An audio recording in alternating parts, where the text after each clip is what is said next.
জাদু নিশ্চিত হতে হলে সাধারণ লক্ষণ ও রুকিয়া দুই প্রয়োজন। সাধারণ লক্ষণ থাকতে হবে যা দ্বারা আমার সম্ভাবনা সৃষ্টি হতে পারে আমাদের মাঝে, এটা জাদু। আর রুকিয়ার মাধ্যমে আমরা মূলত নিশ্চিত হই। বিয়ে ভাঙা নিমিত্ত জাদুর লক্ষণ আর সাধারণ জাদুর লক্ষণ একই। সাধারণভাবে আমরা যে জাদুর লক্ষণগুলো আলোচনা করেছি সেগুলোই। বিশেষভাবে আমরা এখানে কয়েকটা লক্ষণের কথা বলছি। সময়ে সময়ে সর্দি লাগতে পারে কোনো কারণ ছাড়াই। বুকের মাঝে এক ধরনের সংকীর্ণ ভাব তৈরি হওয়া, পাকস্থলীতে ব্যথাভাব অনুভূত হওয়া, ঘুমের মাঝে নিয়মিত ভয় পাওয়া, কোনো প্রস্তাবই মন মতো না হওয়া ইত্যাদি বিভিন্ন কারণ বা লক্ষণ দেখা দিতে পারে। তো বিয়ে না হলে আসলে পরামর্শ কি? আমরা দেখিয়েছি যে বিয়ে না হওয়া মানেই জাদু নয়, সুতরাং পরামর্শগুলো আমাদের সেভাবেই আসবে যে আমরা জাদু ধরেই আমরা একমাত্র সমাধান খুঁজবো না, আমরা স্বাভাবিকভাবেও কিছু সমাধান খোঁজার চেষ্টা করব। প্রথমে কোরআনে ফিরে যাব। আল্লাহর পরীক্ষা হিসাবে আল্লাহ সুবহানাহু ওয়া তাআলা বলেন, ওয়াল্লাযীনা লা ইয়াজিদুনা নিকাহান ওয়ালিয়াফিফিল্লাযীনা লা ইয়াজিদুনা নিকাহান হাত্তা ইউগনিয়াহুমুল্লাহু মিন ফাদলিহি। যারা বিয়ে করতে পারছে না তা যেন চারিত্রিক পবিত্রতা বজায় রাখে যতক্ষণ আল্লাহ অভাব মুক্ত করেন। এখানে একটি আদেশ আর একটি প্রত্যাশার নতুন সূর্য। সেটা হলো বিয়ে হচ্ছে না যাদের, যারা সমস্যাগ্রস্ত তারা কি করবে? চারিত্রিক পবিত্রতা বজায় রাখে।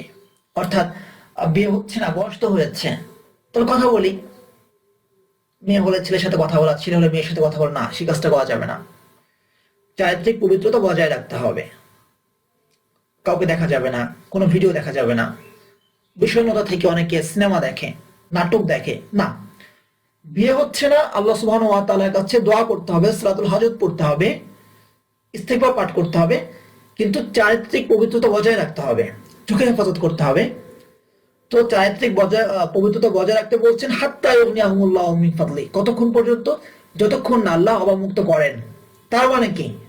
তার মানে হলো যদি আমি চারিত্রিক পবিত্রতা বজায় রাখি তাহলে অবশ্যই আল্লাহ আমাকে অভাব মুক্ত করবেন, মানে বিয়ের ব্যবস্থা তিনি করে দিবেন। বিয়ে হয় এটাও একটা রিজিক। শুধু খাবার খাওয়া এটাই রিজিক না, চাকরি হওয়া এটাও রিজিক না, বিয়ে হওয়া এটাও একটা রিজিক। তো আল্লাহ অভাবমুক্ত করবেন, মানে বিয়ের ব্যবস্থা করে দিবেন। সুতরাং কারণ যতক্ষণ না মানে কি? তার মানে তুমি যদি চারিত্রিক পবিত্রতা বজায় রাখো তাহলে আল্লাহ এই কাজটা করবেন। কারণ যদি আল্লাহ সুবহানাহু ওয়া তাআলা অবমুক্ত না করেন তাহলে যতক্ষণ না বলে তিনি এই সীমারেখা দ্বারা করিয়ে দিতেন না। নিঃসন্দেহে ইন্না ওয়াদাল্লাহি হাক্কুন, আল্লাহর প্রতিশ্রুতি সত্য। সুতরাং আপনি চ্যালেঞ্জ গ্রহণ করুন, আল্লাহ সুবহানাহু ওয়া তাআলার কাছে কোরআনে ফিরে আসুন, আপনি চারিত্রিক পবিত্রতা বজায় রাখুন, ঘর থেকে টিভি সরিয়ে দিন, চোখের হেফাজত করুন, আপনার মোবাইলকে পবিত্র রাখুন, আপনার ল্যাপটপকে পবিত্র রাখুন, আপনার সেলফকে পবিত্র রাখুন। কোনো অশ্লীল বই রাখবেন না, কোনো নাজায়েজ বই রাখবেন না, কোনো নাজায়েজ কিছু পড়বেন না, কোনো নাজায়েজ কিছু দেখবেন না, কোনো নাজায়েজ কথা বলবেন না, কোনো নাজায়েজ কথা শুনবেন না। পাশাপাশি নিচের আমলগুলো করুন, দেখবেন অবশ্যই আল্লাহ আপনাকে অভাব মুক্ত করবেন। ইস্তেগফার পাঠ করুন, তাওবা করুন, কারণ হতে পারে এটা আপনার পাপের সাজা। তাছাড়া ইস্তেগফারের দ্বারা আল্লাহ সুবহানাহু ওয়া তাআলা রিজকের ব্যবস্থা করেন। তিনি বলেন, ইস্তাগফিরু রাব্বাকুম, ইস্তাগফিরু রাব্বাকুম, তোমরা তোমাদের রবের কাছে ক্ষমা চাও। ইন্নাহু কানা গফফারা, তিনি ক্ষমা করবেন। ইউরসিলিস সামাআ আলাইকুম মিদরারা, তিনি তোমাদের উপরে আকাশ থেকে বাড়ি বর্ষণ করবেন মুষলধারে, রিজিকের ব্যবস্থা করবেন। হাদিসে এসেছে স্পষ্ট, ইস্তেগফারের দ্বারা রিজিক বৃদ্ধি পায়। এবং আরেক জায়গায় বলছেন ইস্তেগফার পাঠ করো, ইউমদিদকুম বিআমওয়ালি ওয়া বানিন ওয়াজআল লাকুম জান্নাতি ওয়াজআল লাকুম আনহারা, তিনি তোমাদেরকে সাহায্য করবেন বিআমওয়ালিন, সম্পদ দ্বারা। তার মানে সম্পদ বৃদ্ধি পায় ইস্তেগফারের দ্বারা। সম্পদ বৃদ্ধি পায় আর কি হয়? বিআমওয়ালি ওয়া বানিন, সন্তান দ্বারা তিনি তোমাদেরকে সাহায্য করবেন। সন্তান হবে কোত্থেকে? বিয়ে না হলে। যার বিয়ে হয়নি আল্লাহ সুবহানাহু ওয়া তাআলা বলছেন ইস্তেগফার পাঠ করো, তিনি তোমাদেরকে সম্পদ দ্বারা, সন্তান দ্বারা সাহায্য করবেন। যার বিয়ে হয়নি তার সন্তান হবে কোত্থেকে? সুতরাং তিনি তার বিয়ের ব্যবস্থা করবেন এবং সন্তান দান করবেন, নেককার সন্তান, যে সন্তান তার সাহায্যের ওসিলা হইতে পারে।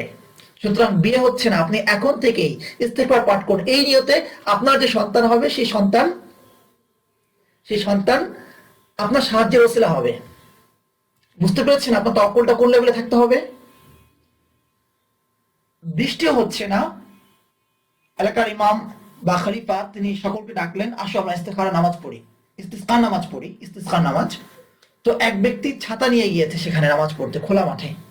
তো সবাই তাকে উপহাস করছে, ঠাট্টা বিদ্রুপ করছে, আরে বেটা বৃষ্টি হচ্ছে না, যে বৃষ্টি না হওয়ার কারণে আমরা নামাজ পড়ার জন্য একত্রিত হয়েছি, আর তুমি ছাতা নিয়ে এসেছো কেন? তো তিনি বলছেন ছাতা আমি এজন্যই এনেছি কারণ আমি দোয়া করতে এসেছি আল্লাহর কাছে বৃষ্টি দেওয়ার জন্য। তো আমার আস্থা আছে আল্লাহ সুবহানাহু ওয়া তাআলার প্রতি, যে তিনি যদি দোয়া কবুল করেন তিনি বৃষ্টি দিবেন। সুতরাং যদি বৃষ্টি নেমে যায় আমি ফিরবো কিভাবে, তাই ছাতা নিয়ে এসেছি। সুবহানাল্লাহ, মুমিনের তাওয়াক্কুল হবে এরকম। ইস্তেগফার পাঠের দ্বারা তিনি সন্তানরা সাহায্য করবেন। সন্তান হবে কোত্থেকে, বিয়ে না হলে? সুতরাং আপনি সন্তান গ্রহণের জন্য এই জাতীয় একজন সন্তানের প্রত্যাশায় আপনি ইস্তেগফার পাঠ করুন। ইনশাআল্লাহ আল্লাহ এমন জায়গায় বিয়ে দিবেন এবং এমন সন্তান দান করবেন যে সন্তান আপনার সাহায্যের উসিলা হবে।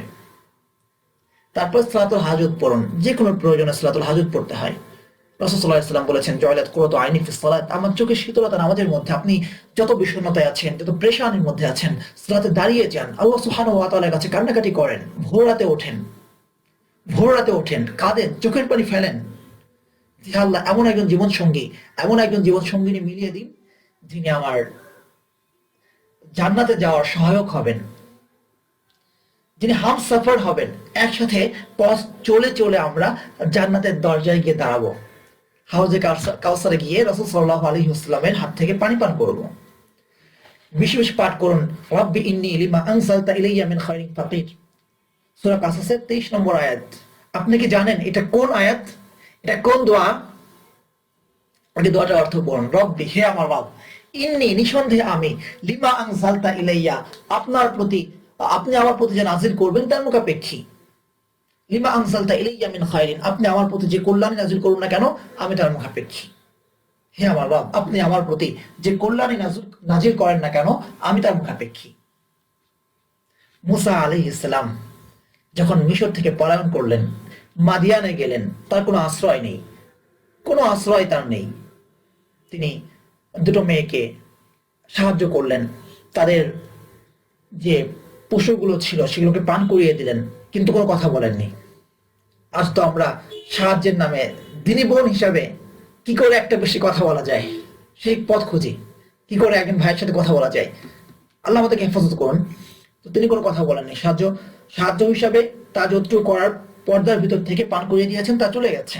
এরপর তিনি গাছের ছায় আশ্রয় নিয়ে বলছেন, রব্বি ইন্নী লিমা আনজালতা ইলাইয়া মিন খায়রিন ফাকির, হে আমার রব, আপনি আমার প্রতি যে কল্যাণী নাজিল করেন না কেন আমি তার মুখাপেক্ষী। তো এই দোয়ার ওসিলায় কি হলো, আল্লাহ সুবহানাহু ওয়া তাআলা মুসা আলাইহিস সালামকে শুআয়ব আলাইহিস সালামের বাসায় নিয়ে গেলেন, মেহমানদারি করালেন, ওখানে আশ্রয় দিলেন, 10 বছর থাকলেন।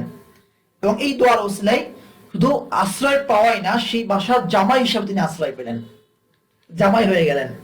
অথচ তিনি বিয়ে নিয়তেও দোয়াটা পড়েননি, বলেননি হে আল্লাহ তুমি আমার যেখানে বিয়ে দাও না কেন আমি তার মুখাপেক্ষী।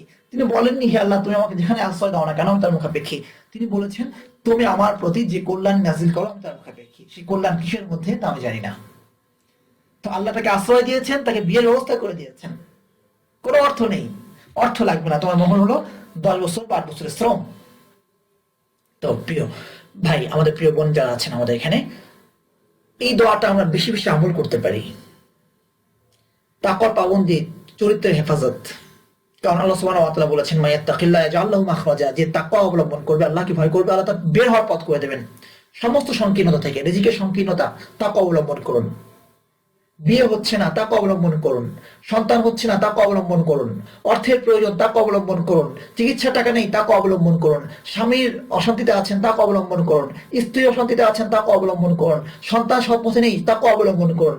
সর্বাবস্থায় যে প্রেশারেতে আপনি পড়ুন না কেন, আমাদের কাজ হলো তাকওয়া অবলম্বন করা। বের হওয়ার পথ করে দেবেন আল্লাহ। মাইয়াত্তাকিল্লাহ ইয়াজআল লাহু মাখরাজা, যে আল্লাহকে ভয় করবে আল্লাহ তার বের হওয়ার পথ করে দেবেন।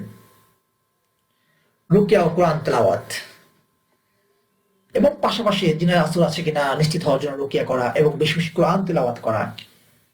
বিশেষ করে আমরা বলবো এখানে সূরা আলাম নাশরাহের অর্থটা যখন আপনি পড়বেন, এটা একটা কাউন্সিলিং এর কাজ করবে। আল্লাহ সুবহানাহু ওয়া তাআলা সরাসরি যেন আপনাকে কাউন্সিলিং করছে। আলাম নাশরাহ লাকা সাদরাক, আমি কি তোমার বক্ষকে উন্মুক্ত করিনি? ওয়াদানা লাকা উযরাক, আমি কি তোমার বোঝাকে লাঘব করিনি? আল্লাযী আনকাযা যাহরাক, যা তোমার পিঠকে ভারাক্রান্ত করেছিল। অরফান আলাকা যিকরাক, রাসূল সাল্লাল্লাহু আলাইহি ওয়াসাল্লামকে আল্লাহ সুবহানাহু ওয়া তাআলা সান্ত্বনা দিচ্ছেন। এটা পড়ুন, সান্ত্বনা গ্রহণ করুন যে আপনার নবী কষ্ট করেছে, আপনার নবী কষ্ট করেছে, আল্লাহ তাকে সান্ত্বনা দিচ্ছেন। এবং নবীর মৃত্যুর সাথে সাথে এই সূরাকে তিনি তুলেও নেননি, রেখে দিয়েছেন।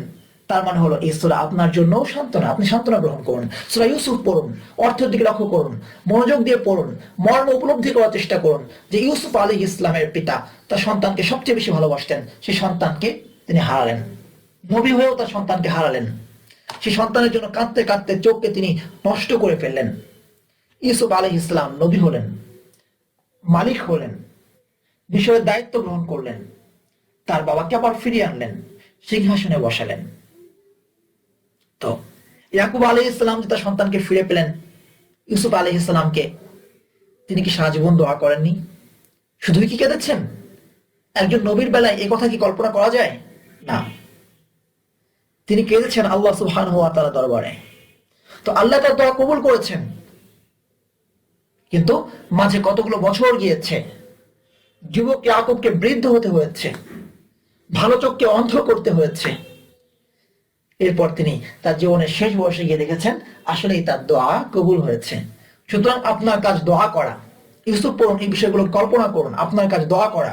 আল্লাহ আপনার পক্ষ থেকে পরীক্ষা নিচ্ছেন, আল্লাহ আপনার কাছ থেকে পরীক্ষা নিচ্ছেন। তার যখন তিনি ফায়সালা, তখন তিনি দোয়াকে কবুল করবেন। হতে পারে এই দুনিয়াতে কবুল হচ্ছে না, কিন্তু প্রতিটা দোয়া, প্রতিটা ডাক আল্লাহ সুবহানাহু ওয়া তাআলা আপনার জন্য সংরক্ষণ করে রেখেছেন, আপনি আখিরাতে দেখতে পাবেন। এটাই তো সর্বোচ্চ ফলাফল, যে দুনিয়াতে কবুল হলো না, আখিরাতে কবুল হচ্ছে। আখিরাতে যখন কোনো বান্দা তার সেই ফলাফলগুলো, দোয়ার ফলাফল দেখতে পাবে, তখন সে বলবে, হাই, দুনিয়াতে যদি আমার একটা দোয়াও কবুল না হতো। সূরা মুমিনুন পড়ুন, কারণ আমরা বলেছি চারিত্রিক পবিত্রতা বজায় রাখতে হবে, মুমিনের গুণে তাকওয়া অবলম্বন করতে হবে। এই তাকওয়ার জন্য, চারিত্রিক পবিত্রতা বজায় রাখার জন্য সূরা মুমিনুন অসাধারণ একটা সূরা। এটা সাইকোথেরাপির কাজ করে মুমিনের ক্ষেত্রে।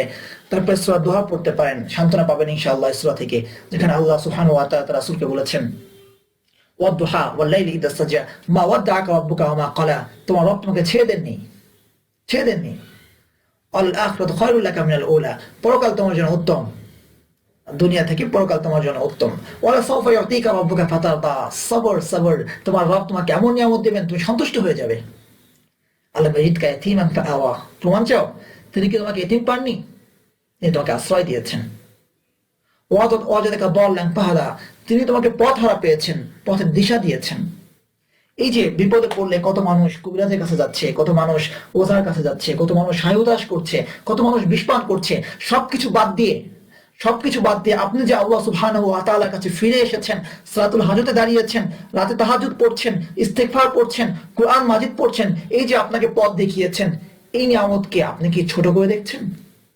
সুযোগ আছে? কোনো সুযোগ নেই। সুতরাং ধৈর্য ধারণ করার কোনো বিকল্প নেই। এই আমলগুলো আমরা করতে পারি। জাযাকুমুল্লাহু খায়রান, আহসানাল জাযা। আসসালামু আলাইকুম ওয়া রাহমাতুল্লাহি ওয়া বারাকাতুহু।